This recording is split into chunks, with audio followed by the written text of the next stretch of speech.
اعوذ باللہ من الشیطان الرجیم بسم اللہ الرحمن الرحیم۔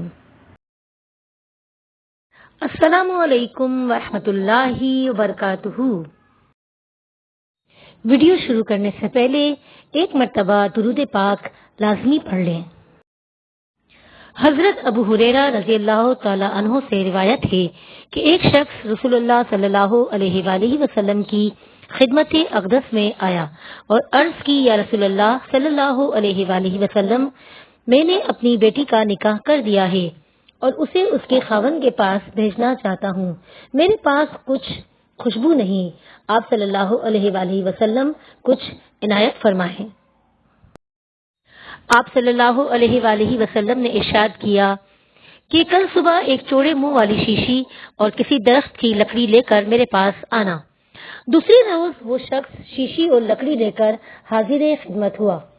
آپ صلی اللہ علیہ وآلہ وسلم نے اپنے دونوں بازوؤں سے اس میں اپنا پسینہ ڈالنا شروع کیا، یہاں تک کہ وہ بھر گئی۔ پھر فرمایا، اسے لے جا، اپنی بیٹی سے کہہ دینا اس لکڑی کو شیشی میں تر کر کے مل لیا کرے۔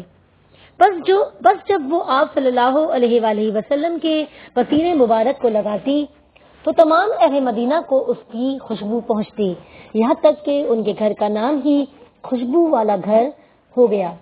سبحان اللہ۔